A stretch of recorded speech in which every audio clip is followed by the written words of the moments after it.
This is Kentucky Afield Radio.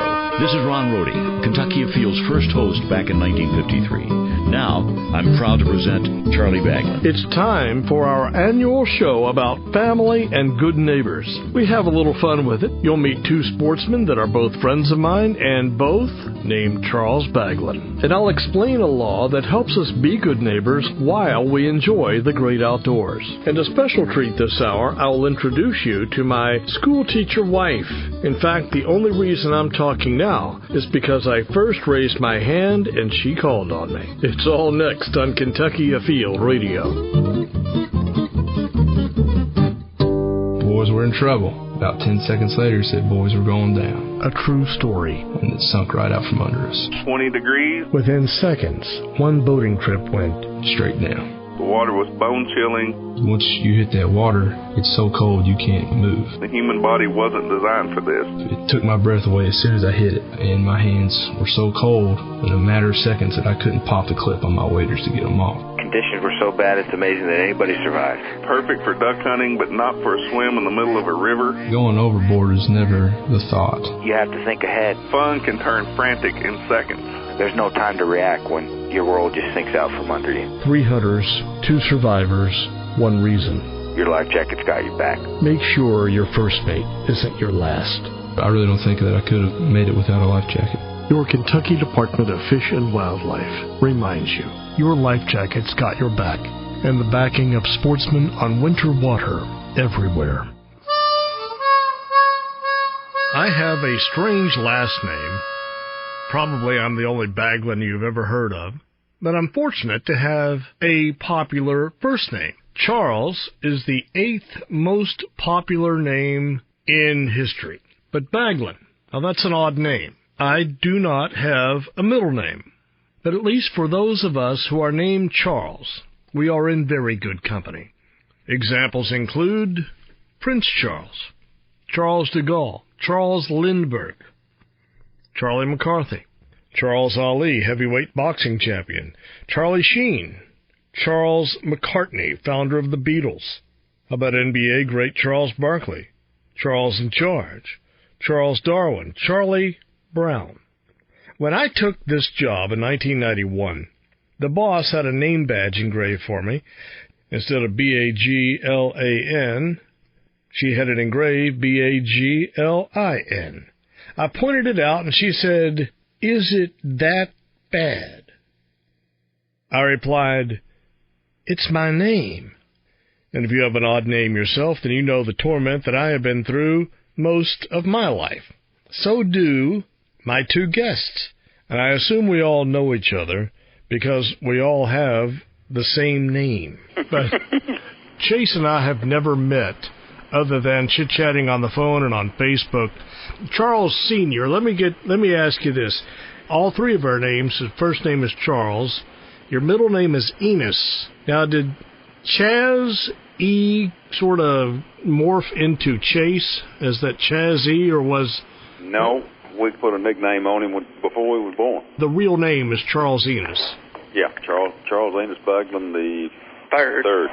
And you're the second, right, Chuck? I should be, but I'm junior on my Social Security card. Chase, are you content with being the third, or would you rather be another number? Third's fine. Anybody who has a number at the end of their name has to be special. Charlie Baglan, Dad, you are junior, but if your son is the third, doesn't that make him sound distinguished? Well, yes, it does. Chase, you ought to be getting dates left and right by saying your name is Charles Enos Baglan III. So, son, are you getting a lot of dates and attention with being the third? Does it help? I don't know if they even know it. Charlie, he just chased everybody. Everybody just calls me either Chase or they call me Baglan. Baglan. There are a lot of people listening that aren't named Smith and Jones. We have odd names, and there are odd names in the telephone book everywhere you look.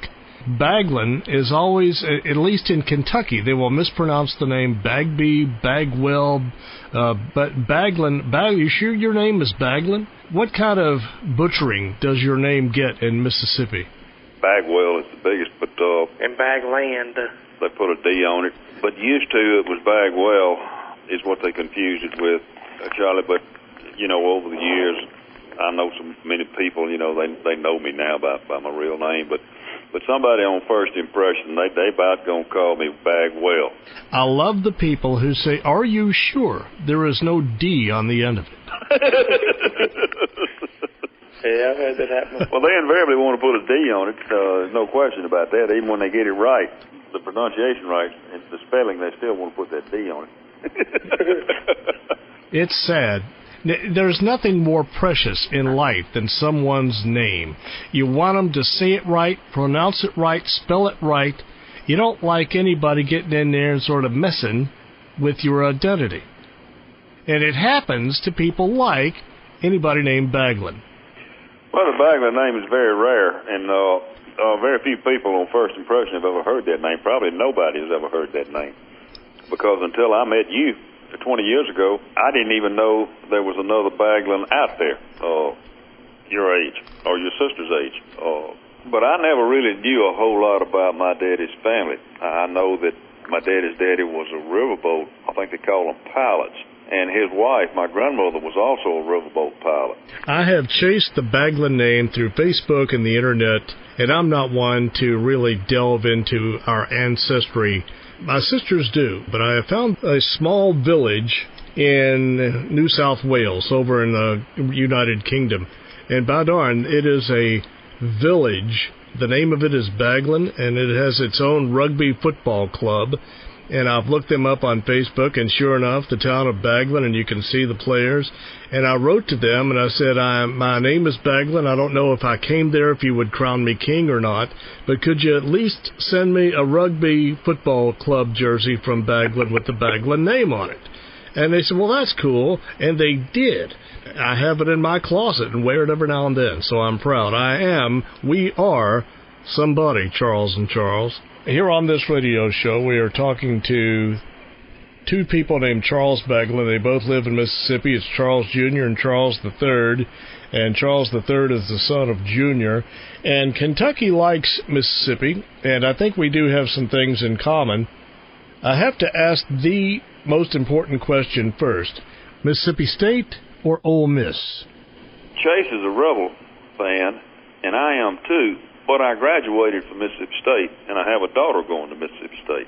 So you have to like both. Now, Chase... We have to be both. Chase, do you truly like both? I do. I was in politics early on, Charlie, and you had to like them all. You had to go to all of them's game when you could. And I guess that's just bled over with me. But I graduated from Mississippi State in 1974.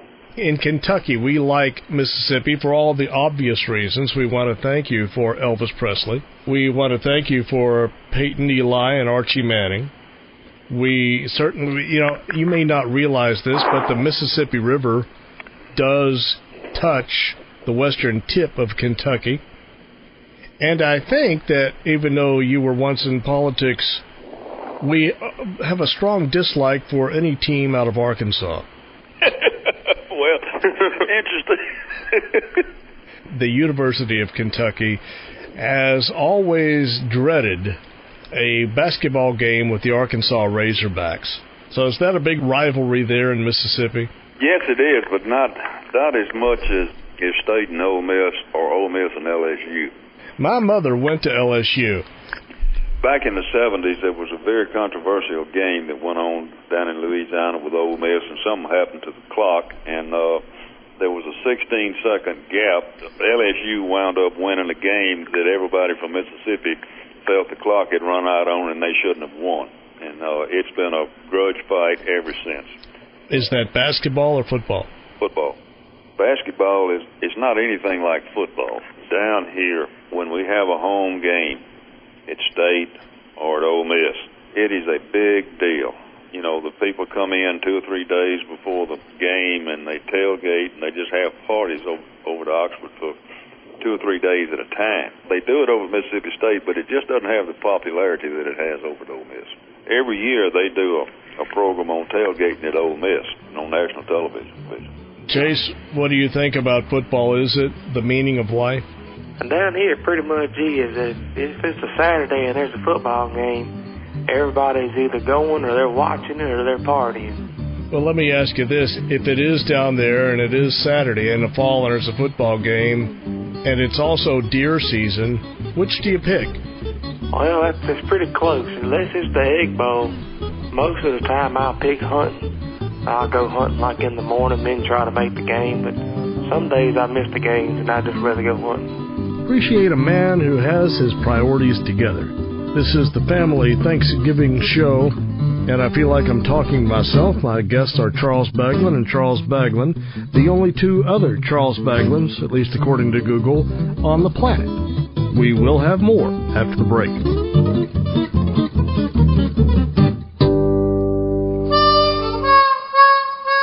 You're listening to Kentucky Afield Radio. My name is Charles Baglan, and my guests are also named Charles Baglan. It's Thanksgiving weekend. This is our Thanksgiving show about family, and Charles Baglan Jr. is the father. He is a busy attorney in Batesville, Mississippi. That's in the northern part of the state. His son, Charles Baglan III, college student, preparing to change the world, no doubt. So, Charles Baglan III, let me just mention that it is up to you to carry on the family name. Good luck with that. I do wish I knew these two gentlemen better, but the sheer distance has prevented that. One thing, though, that is a fact despite the distance is our sheer love for the outdoors. And Charles III, you are quite the outdoorsman. Oh, yes, sir. Anytime I get a chance to be in the woods or on the lake, I do it. Would you rather be deer hunting, turkey hunting? Do you like going out on any of your lakes? And what do you prefer? Most favorite kind of hunting is probably deer hunting. Do you have your eye on one? You want a buck or a doe? I've got my eye on a few bucks I know that are running around, but just hoping to find them at the right spot at the right time. And I've been working here about the last month, getting bush hogged and food plots done and getting ready to get the stands cleaned up this week. Dude, you're the man. We still hunt a lot together. It's just that he goes in his truck and I go in mine because, I may want to come home before he does. So tell me about the biggest buck you've brought home lately. 11 point with an 18-inch spread about 2 years ago. That was the last big deer I've killed. Did you score that deer? Yes, sir. I believe it scored around about a 150. You may have had to chase that deer around for a little while. Did you have to scout him out? No, sir. Actually, I've been hunting this place the first time I'd ever hunted it. The first year I'd ever hunted it. First big deer I'd really ever killed. I was actually real nervous, but I actually dropped him with one shot at about 200 yards. Did you learn to love the outdoors as part of growing up from your dad? Yes, sir. That's all I've really ever known. We went hunting when I started hunting with him, I guess, when I was 5 or 6, and we started hunting together. And then as soon as I started driving, I started going on my own, and he started going on his own. So, Charlie Jr., when your son was just a little tyke, what did you try to introduce to him to make him appreciate our outdoors? We did a lot of duck hunting earlier on in Tennessee at Reelfoot Lake, and he really enjoyed that. That's about a 3.5 hour drive for us. We have a brother-in-law that had a big blind on Reelfoot Lake, and you could really limit your ducks out. If the ducks were there, you could kill your limit in no time at all. Part of Reelfoot Lake extends into Kentucky. Are you aware of that? No, I was not. Yeah, just but I know it's right up there because it's not but about 30 miles from where my wife's parents are to the Kentucky line. We go to Kentucky all the time.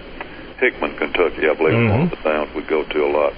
But anyway, we started off really duck hunting because we had this huge blind. It was probably 30 feet long. It had a kitchen in it. It was heated. He really enjoyed that as a young guy, but when he got on up around 4 or 5 or 6 and could carry his own gun, so to speak, then he really got to liking deer hunting, and that became his favorite. He and I deer hunted together just about every day. We had an RV that we would carry out to our deer camp, which is about 30 miles from home, and we would leave that RV out there during the deer season, and we'd stay out there at night every weekend. We'd get there on maybe Thursday or Friday, and we'd stay, and sometimes 4 or 5 days, and we've even stayed out there before he started school. We've even stayed out there as long as 10 days without coming home. But when he got his driver's license, I went back to doing what I like to do, and that's I run bird dogs, horseback field trials. I quit doing that when he was about 3, and I didn't pick it back up big-time basis until he turned 15. And when he got his driver's license and could drive himself, then I went back to field trialing, and that's what I do more than anything. There's one harvest season that you have in Mississippi that we do not have in Kentucky and never will. The gator harvest. It's not warm enough up here to have gators. But do you go alligator hunting? I have, but we're too far north for that. You're going to have to get down on the Louisiana line. Have you ever been on a gator harvest, Chase, yourself? I've never been on one. I've actually never seen one really in person. I have. I've been on one. I do a lot of trot lining on the Tallahatchie River. They say there's 1 or 2 alligators on it that are about 7 or 8 foot long, but I've never seen either one of them. I have been on a gator harvest in the state of Florida, and I have eaten alligator, and I think it's pretty darn good. Have you ever? I didn't care for it. I thought it tasted awfully fishy. Chase, have you ever had any or wanted to try alligator? I've never had any. Never really been anywhere to try any, I guess you could say. I've seen it on a few restaurant menus, like fried alligator bites or something down around Louisiana, but I've never thought to try it. So you live in northern Mississippi. I'm thinking when I go outside my door, I can look out and see hills, I see forests, fields. That's the type of topography we have. Where you live, what do you have? We live on the edge of the Delta. If you go west from our town 10 miles, you'll be in the Delta. If you go east from our town 10 miles, you'll start getting into some rolling hills. The Delta meaning, is that the Mississippi River? Yeah, it's flat land around the river, flat as a pancake. Let's say I am listening to this program in Kentucky and I'm wanting to head south for a vacation. We may not be as southern as Mississippi. What are some good traditions we ought to come down and take part in? They got the good deer hunting, but they're also is great for duck hunting. I got a lot of buddies whose daddies are farmers and stuff, and they'll flood corn fields and rice fields, and it's got a good bit of duck hunting and hog hunting. Yeah, hogs are getting to be a big thing down here. Hogs have been a big thing in Kentucky. We were noticing that they were destroying land, habitat, farms. We eradicated the fool out of them, and I think right now as we speak they're not necessarily a problem anymore, but there are some areas where they put hogs out and let people come along to hunt them. Do you have that situation in Mississippi? No, you don't need to put them out.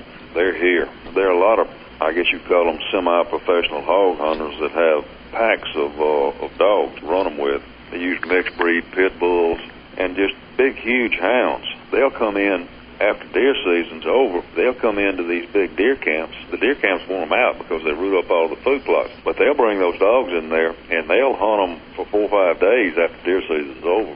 The first day you may kill 40 hogs. Second day you may kill 35 hogs. And then, by the 7th or 8th day, they'll move out of that area. But they'll come back after you quit hunting them. We haven't talked much about fishing. What are some of the key lakes in North Mississippi where you live? We live 8 miles from Enid Lake. 30 miles south of here is Grenada Lake. It's not quite as big as Enid, but it's a pretty good-sized lake. 10 miles north of here, we have Sardis Lake. Do you spend any time on any of those 3? Oh, yeah, all of them. Not so much Grenada anymore. I used to fish Grenada a lot, but Chase and I primarily fish Enid because it's 8 miles from our house. Oh, yeah, that's convenient. But we have the St. Jude Bass Classic on Sardis every year, and I've fished it every year, probably for the last 15 years. Chase, which one of those is your favorite lake, Enid? Probably Enid. I know more about Enid. I don't know as much about Sardis. It's a lot bigger, and it's just farther away. Chase, tell me about the biggest fish you've caught. You remember? Biggest one's 4 to 5 pounds. Now, I've hung 1 or 2. I hung one in a pond one time. Me and Daddy were fishing in a little 2-man boat. I had stuck my pole down in the water to see how deep it was. We was on like a point, I guess you could say. And I went to pull it back up, and I hooked one that probably weighed 8 to 9 pounds. No, that fish weighed over 10 pounds. Could have stuck my whole hand in his mouth. Could have stuck a football in his mouth. But I never got it. That big crankbait, I'd have reached and got him. He broke my line, but man, he was the biggest bass I ever seen in person, like fishing-wise. Well, Charles, I'll tell you this much. It does my heart good to sit here and talk to somebody named Charles Baglan, who actually has a father, and was with him to help him along out in his early going to appreciate nature and the love of wildlife. My daddy died, and his name was Enos Baglan, which is your middle names. He died in 1965 or 1966. I was just a little bitty thing. I don't even think first grade yet. And so I grew up with the benefit of a mother, a couple of sisters, my grandfather, but no dad. And so I just want you to realize and remember just how special it is, the relationship that you two have had all these years. Well, we had a lot of fun, but I'm going to tell you something. When these kids get a driver's license, they're gone. I stay gone a little bit, but we still do a little fishing and hunting together time to time. If you ever wanted to come up, we've got some trophy deer up here, too, and we'd welcome you to come up and take one home with you. It's not far from here to Kentucky. 3.5 hours, maybe. That'll put you in Hickman or right over the border near Kentucky Lake and Lake Barkley. Great area. Call us sometime. Maybe you can come down. Yeah, maybe. You're welcome to come down anytime you want to come. Thank you, just Chief. call me and say, Charlie, I got the weekend off. I'd like to ride down. All right. Or either fly to Memphis and I'll pick you up at the airport. There you go. All right. All right, Charlie. Chase, thank you. Thank You're you. welcome. Bye. Well, I guess that concludes the self-serving portion of the Thanksgiving show. It is all about family, bear that in mind. And it has taken quite a while to connect with these fellas. I'm both on the phone at the same time, and I'm glad we've made it work out for Thanksgiving. Just ahead is a message you can take to heart about being good neighbors when we come back on Kentucky Afield Radio.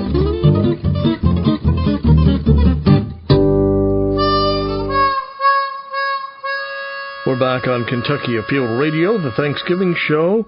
There's this issue of leftovers. Their handling, their reheating, how long can we keep them? Kendra Palmer is with me from my local Franklin County Health Department. First of all, I know we're going to have a lot of ham and a lot of turkey left over. I'm curious, how long is that going to last? Ham and turkey should really be not kept in the refrigerator any more than 3 or 4 days at the most. I always suggest people is ham salad or turkey salad, freeze some of it. You can keep it in the freezer for about 3 or 4 months, but refrigerator, you don't want to keep it any longer than 3 or 4 days. That makes sense. There's going to be everything in there. Mashed potatoes, green beans, corn pudding. You know, if you've got a refrigerator that keeps good and cold, at least 41 or below, that's the suggested temperature for a refrigeration unit. 3 or 4 days at the max. Egg dishes, like egg salad, deviled eggs, you don't want to use them anywhere past 3 or 4 days. But when you do heat up these casseroles, dressing and corn pudding, and you always want to make sure you reheat them properly, and a lot of people don't do it, but you really should use a metal stem thermometer and check the internal temperature of that food. If you get it to internally about 165, you're going to kill any bacteria. People come through there, you got kids, you got people sneezing and coughing, and everybody handling stuff. Cook that food thoroughly. What I'm going to do is take my leftovers and put them in a microwave. Microwave heating is kind of spotty. You know, you'll get hot spots and cold spots. You just want to make sure you cut it up, stir it up. If you have to turn it or, heat it 2 or 3 times, just making sure you get it thoroughly. But you can get one of these thermometers for a couple of bucks. So, it's worth the investment of getting one, but if you do not have one, just make sure you get the food at least thoroughly heated. The key food that I've noticed that does tend to last the longest, the pumpkin pie. It's fine. The only time you'd want a pie that's going to have to be kept refrigerated is if it's got a custard on the top of it. And most of your pumpkin pies are, they've been baked. You got your eggs and cream in there. It's all baked. It's fine at room temperature. Well, Kendra, thanks a million and have a happy Thanksgiving. You too. Be safe. My name is Charlie Baglan, and I hope you're enjoying our show on Thanksgiving.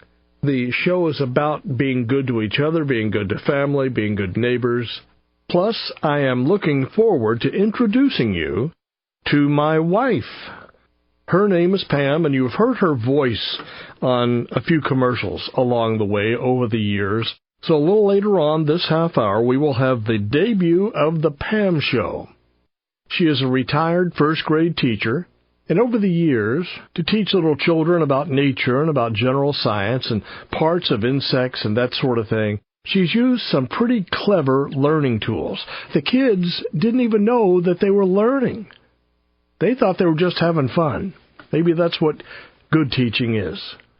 So Miss Pam will have something she wants to teach me, and that maybe you can try with your kids later this half hour. The Pam Show.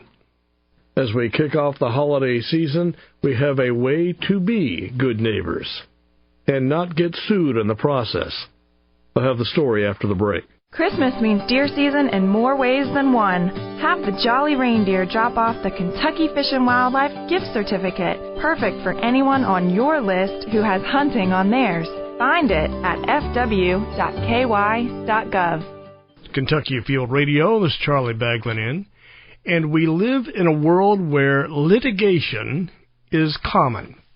Now, I bring this up because it applies very often to things we do this time of year, outdoor recreation.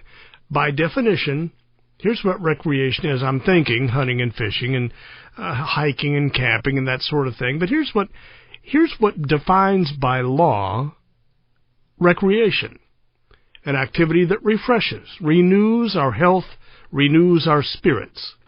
There is a law that protects recreation on your private property. Each of us loves to recreate.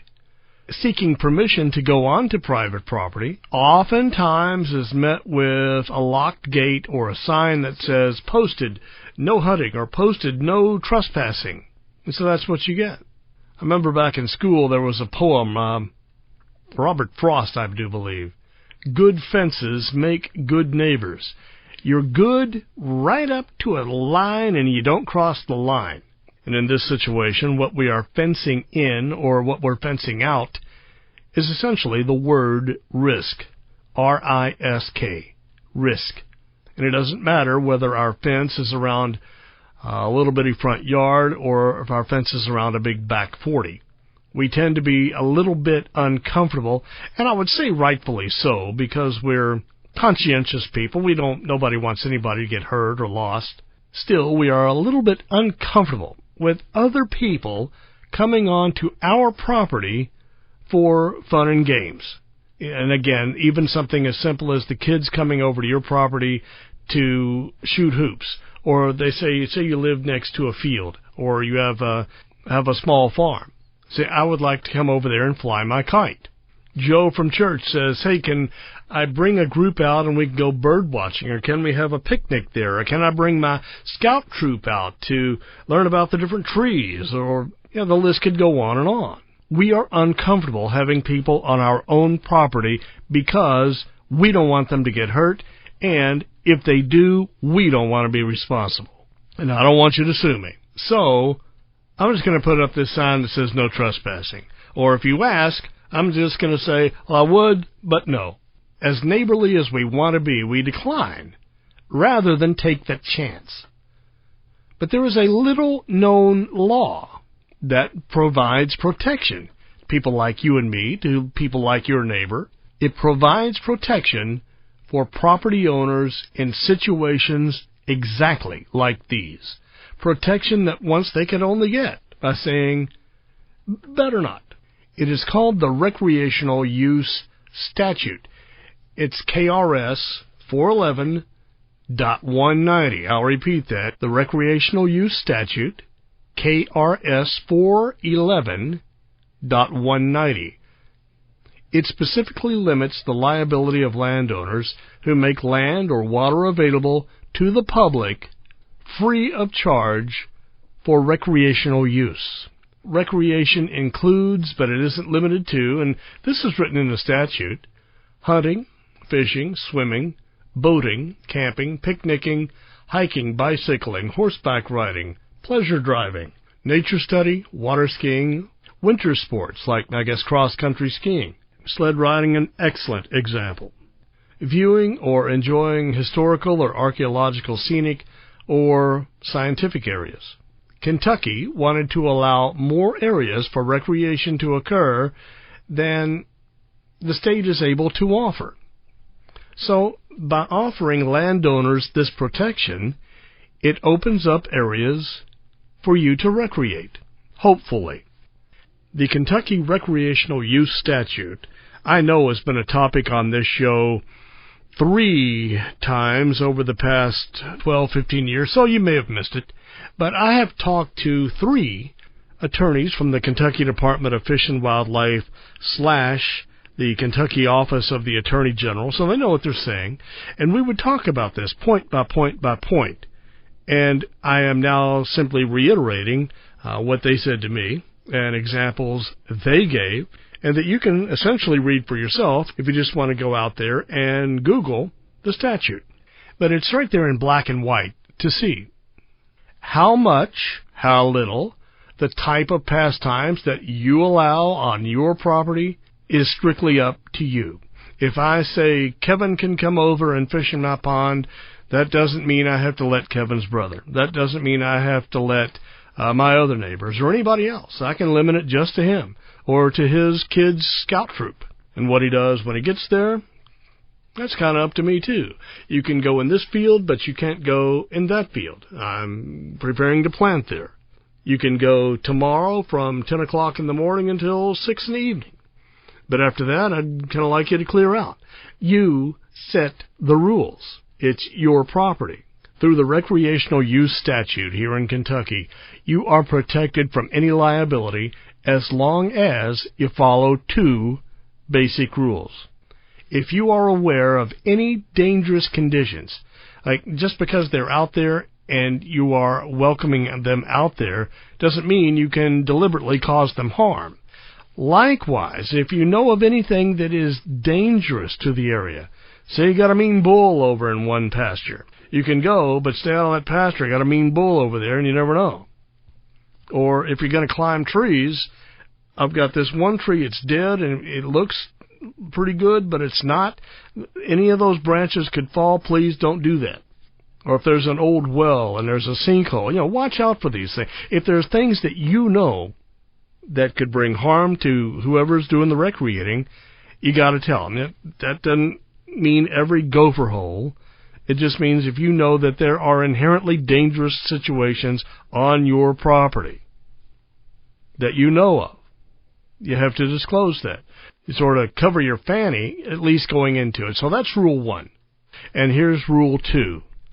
Don't charge a fee.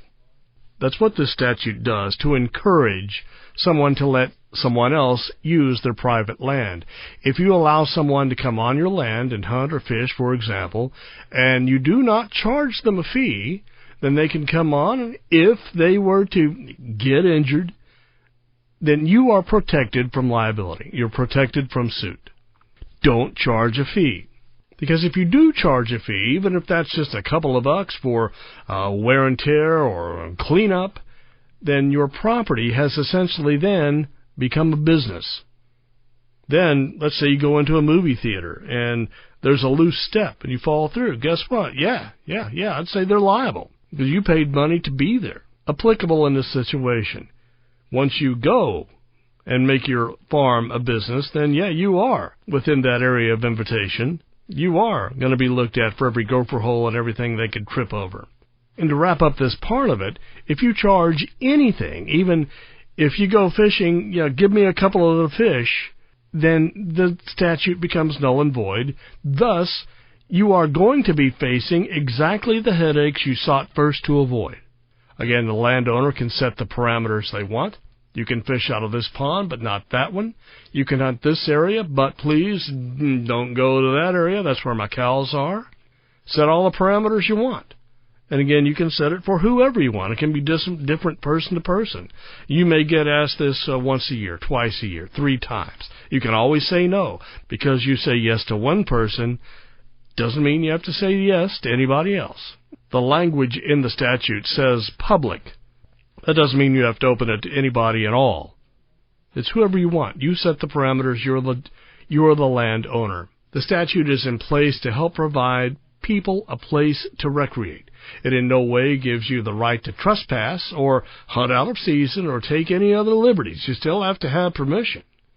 The hope is, though, through this statute, that the very reason wildlife agencies choose to promote it is that more people will be more inclined to say, sure, you can come hunt squirrels on my property. Sure, you can come over to my place and hunt turkey. Thanks for asking. Enjoy yourself. It has been put in place to help more landowners say yes without the fear of repercussions.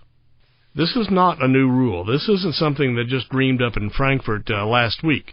This was done in 1966. It's been in place for as long as many of us have been alive. Most of Kentucky's land, and most, percentage-wise, 92%, somewhere in there, of Kentucky's land is privately owned.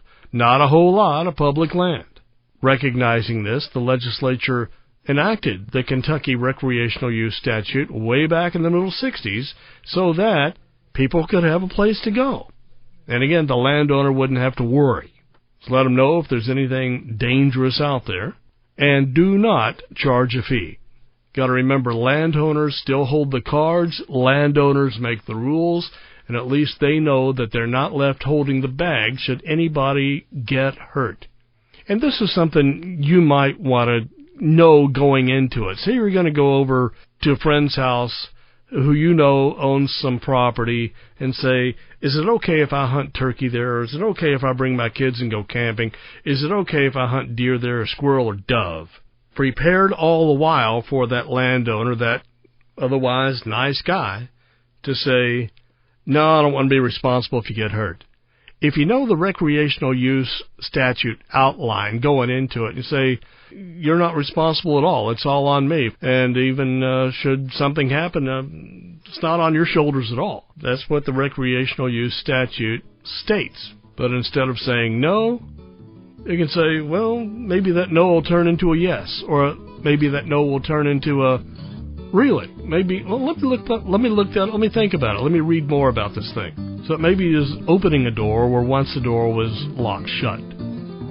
You can find out more about this online. You can just go to your Google text box and put in Kentucky Recreational Use Statute. And everything you find will say pretty much what I just said.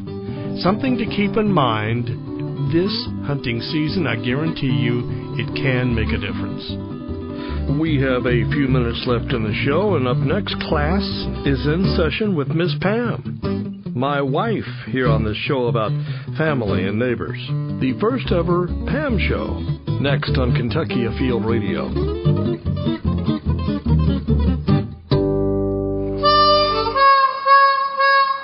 Back on Kentucky Afield Radio, you hear that blues harmonica right there? That's me playing that. But more importantly, I want to talk about who taught me to play that. And the fellow that taught me blues harmonica way back when I was a boy, his name was Tommy Montgomery. He's from Carrollton. Sportsman, would teach you to walk quietly through the woods. He taught me to play blues harmonica. Tommy died earlier in November, and every time I would add harmonica to this show, I think of Tommy. He left us far too young, and sometimes life can really throw you a curve. May Mr. Montgomery rest in peace. I've had a lot of guests on over the years, but I don't know of any that I'm really closer to than my wife, Pam Hancock, who was a first-grade teacher for well more than 30 years, so she has first grade down pat. And one thing we all know, it's never too soon to learn, especially about Mother Nature and the outdoors, the trees, the plants, the bugs, the wildflowers. Now, I'm sure when I was just a kid, I had that opportunity, but I didn't catch on as quickly as some. So it's time for Try To. Charles, sit down. Charles, pay attention. Charles, do I need to call your mother? It seemed like my first grade teacher started every sentence with Charles. Now I'm all grown up, but still a kid at heart. And I'm ready to learn about nature. Everything I should have when I was 6. Why? Because my first grade teacher's name is Star of the Pam Show. So, Miss Pam, what are we going to learn today? Oh, today we're going to talk about Pam's weather wall. Pam's weather wall. What is Pam's weather wall? Well, Pam's weather wall is something that shows the patterns in the seasons. Could it be Charlie's weather wall? Whose weather wall else could it be? It could be Sophie's or Jacob's, or it could be Charlie's. Could be anybody's weather wall. That's right. What am I going to learn from the weather wall? You're going to learn the patterns of the seasons. You're going to learn how to read a thermometer, how to collect data. It's a sneaky way to learn how to count. You pulled this trick on your first grade students? Oh, I have. And it works. Yeah, the first thing you need is a wall. It could be a playroom, garage, basement. My bedroom? Your bedroom. You think my mama would let me put it on my bedroom? I think she would. What else do I need? You do need to have a stick-to-itness about it, doing it every day. You also need colors. Now, they could be colored dots, like garage sale dots. You could use Post-it notes, or you could even use markers or crayons or colored pencils. But you need to be able to stick these colors on the wall. Right. You need to be able to stick one up every single day. So tell me how the numbers equate to the thermometer and what I'm putting under my wall. You take your thermometer out, and it's 80 or above, then that means orange. Or if it's 60 to 80 degrees Fahrenheit, you could put yellow. If it's 50 to 60 degrees, you put green. If it's 30 to 50 degrees, blue. And 10 to 30 or below, you could put up purple. Mm-hmm. Well, I'm going to have the most colorful bedroom on the street. You will. All my little friends can come over and they can see all these. It's not going to look cool, though, after the first day or two or week. No. How long does it take to really start taking shape? Well, you're collecting data for the seasons. And in order to see the 4 different seasons, it's got to go at least 3 months for each season. So it's kind of a year project.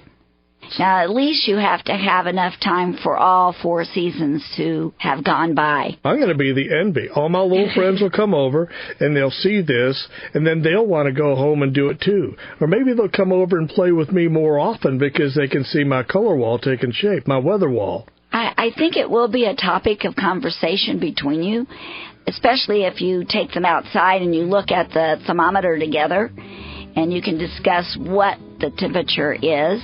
You'll begin to see the pattern after a month or so, because if you start in the summer, you're going to have mostly orange, and then it'll get to be orange and yellow, and then it'll begin to be more yellow. There are patterns involved in the weather. Right. And little kids can see this, just like me. That's right. You see what the weather is, you can put it up on the wall and just post it in a straight line going around the room. Then your friends are going to come in and go, what do you have all those Post-it notes up there for? And then you see you're sharing learning. It's a hands-on activity. It's seeing a visual pattern. It's just a lot of fun. Okay, Miss Pam, thanks a million for coming by. Well, thanks, Mr. Charlie. I've enjoyed it. Kentucky kids are outdoor kids. It's never too soon to start. Class dismissed. Now go outside. That's pretty cool, the Pam Show. She's the only teacher I know who has her own jingle. The very first Thanksgiving Day, 1621, Pilgrims celebrated a bountiful harvest with a feast that lasted 3 days. That very first Thanksgiving menu: wild goose, baby duck, wild turkey, deer, flint corn. That first Thanksgiving Day meal also included fish, shellfish, and eels. Have you had eel lately? Modern Thanksgiving Day menu, so what we're eating today, calls for turkey, mashed potatoes, stuffing, cranberry sauce, gravy, corn, and heaven knows what else. Pumpkin pie. Pam likes cherry pie, so we have that. 248 million turkeys were raised in 2011. Where do they come from? Minnesota, North Carolina, Arkansas, Missouri, Virginia, and Indiana together produce most of the turkeys in the United States. 2/3 of the turkeys in the U.S. come from those states. Tryptophan. Tryptophan is an amino acid that is said to make you sleepy, and it is found in turkey. However, it is also found in many other meats, such as fish, other poultry like chicken. We have ham, and I still get tired after the meal. And it doesn't have to be Thanksgiving. If I ate a big meal, I like to kick back and chill afterwards. Thanksgiving is Thanksgiving thanks to a Kentucky boy. Native son Abraham Lincoln when he was president. You might, like a lot of my friends do, hunt your own turkey and have it for Thanksgiving. Which is better?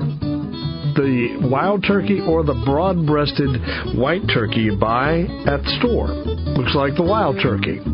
Wild turkey is higher in protein, it is lower in fat, lower in cholesterol, but has a few more calories. My name is Charlie Baglan, and I hope you're enjoying our show on Thanksgiving. The show is about being good to each other, being good to family, being good neighbors. We're out of time. I must be off. Join us again in a week. We will go inside outdoors again right here on Kentucky Afield Radio.